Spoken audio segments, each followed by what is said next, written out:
Got a Watson Power Mite NF, and its output voltage maximum at the moment is 11.3 volts, which isn't right.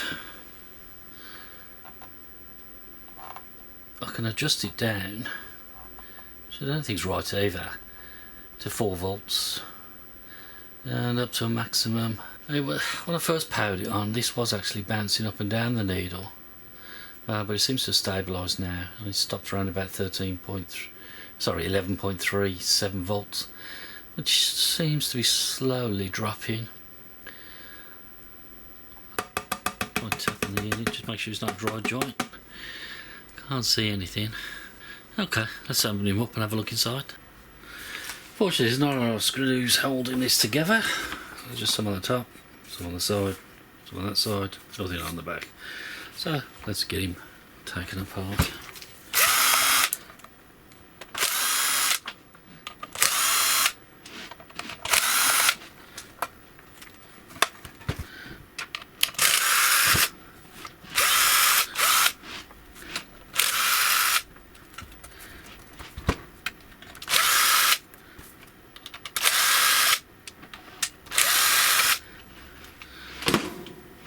And hopefully we should be able to open it up. Just get the screws out of the way. Let's have a good look, see the top comes off. There you go. A little bit dusty inside there, but well, it is what it is. And for anybody who hasn't seen inside one of these before, well, that's basically what we've got. We're going to have to strip it down a little bit further. We're going to have to take this main PCB out, and then obviously start checking a few of the components. I think I probably will blow it out with the air compressor first though, because it is very, very full of dust, which doesn't look very nice at all. I don't want to be breathing any of that in. So I'll go and blow that out, and then I'll get back to you, and then we'll take the main board out and see what we can find. Just thought prior to do anything else, and I'm blown it all out, cleaned all the dust out of it. Thought I'd just test the actual temperature sensor.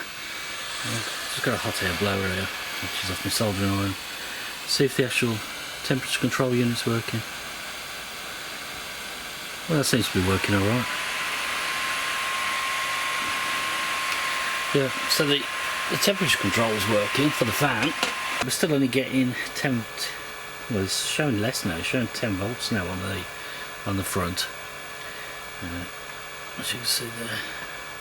So it's time to dig a little bit deeper now, I think. Obviously we need to unplug it and then get this main board out. Not sure if we need to remove the front or not. It does look like it does come out with just 2 screws there, so I might pay to just take this off to get it out of the way. And there's a connector here and a strip connector there. Let's take these 2 screws out.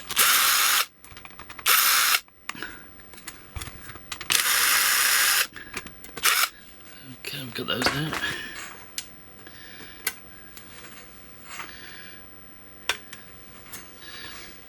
And the front does just simply lift away. So we can just simply lift the front away now. And that is held on with 2 connections here. Let's pull those 2 off. So it's just strip connectors. Can only go on one way. And that's probably for the bulbs.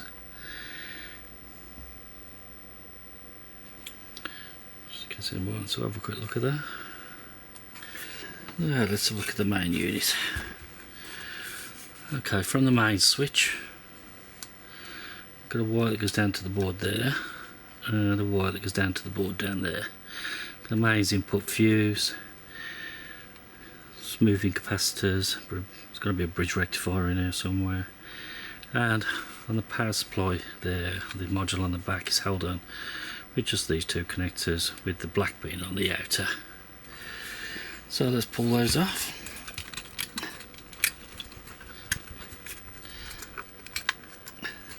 So pulled those off, and hopefully now we should just have to remove these screws and it'll come out.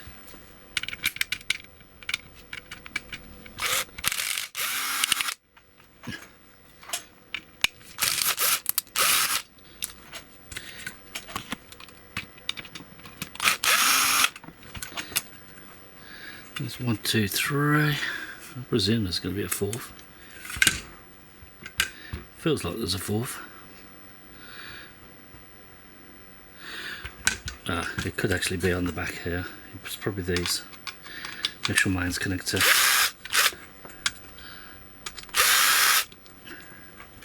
That's it. And we have it out. So we move that to one side. And that's our main control board.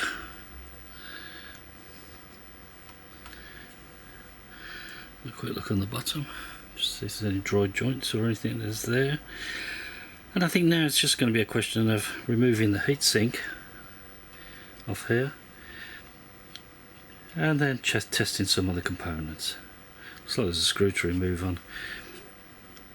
I can't see what the actual designation of it is at the moment, but then we're just going to have to start testing some of the components, I think, and hopefully we can power it back up and see if we get it working. Some screws to remove on here, and we should be able to then remove this.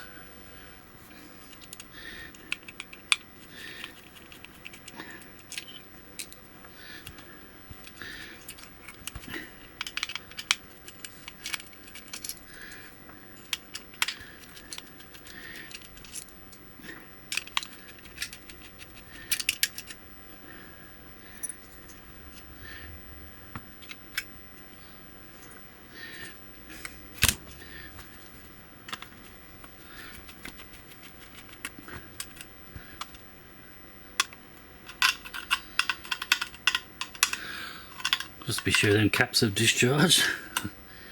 I think I want to kick off one of them.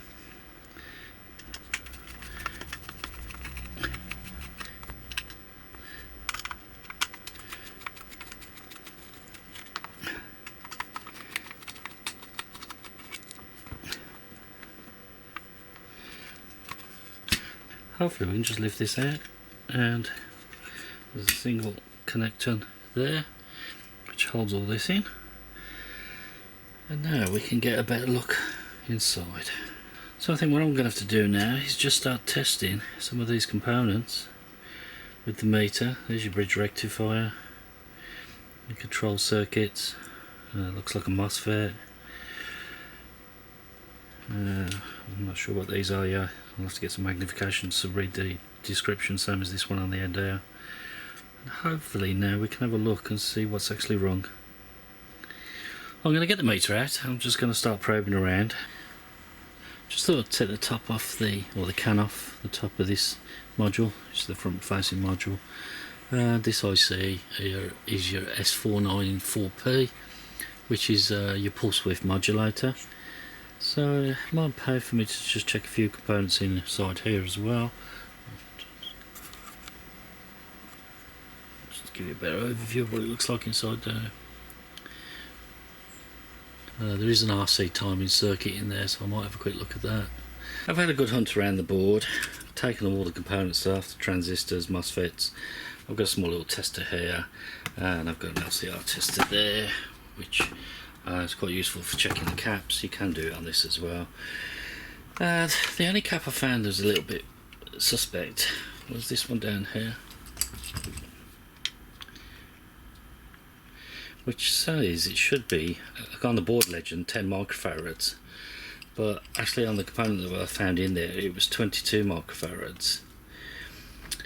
And I've tested everything. I've checked all the resistors, checked all these resistors, the bridge rectifier, the larger resistors, tried to measure across the core windings where I can, and I can't find anything wrong with this board other than that cap. So I'll show you that cap. I did add some extra legs to it, but I don't know if you can see that or not, but it's quite, get my hand behind the back of it, it's quite bulged at the bottom, and it looks a little bit bulged on the top. So that might be the reason for it, but we'll put it back together and see if that's changed anything. Prior to putting it all completely back together, I thought I'd have a look at this control module board with the PWM on it. I thought I'll just change the caps. There's only 3 on there. The 1 microfarad 50 volts. So I've changed those. Just thought I'd have a quick look at this pot, which is off the front of the unit, which is for the volume adjust and the noise offset, and it's a linear pot. It's marked on the back as B10K and B5K. Now most general linear pots, or variable resistors anyway, between you've got 3 pins on there, the centre's the wiper. Between the inner and the outer pin you should read the value of what the pots should be, with no adjustability on here. But when I connect the meter, a 10K pot is reading at 3.5K roughly, and there should be no adjustment on it because you're just reading across the actual value of the resistor. But as I'm varying it, as you can see, it's varying, which isn't right for a normal standard pot. Now if I go to the wiper, now I should get some variance on it. So we're going from up to, and that's halfway. I'm showing 2.5K, which should be 5K, and maximum I'm getting is 3.4K. So I actually think the 10K pots, I can show you that on the 5K pot. If I put that across the two outers, as you can see it says 5K, and if I adjust the pot, nothing changes, absolutely nothing. It's only if I put the connector to the centre pin, that one there,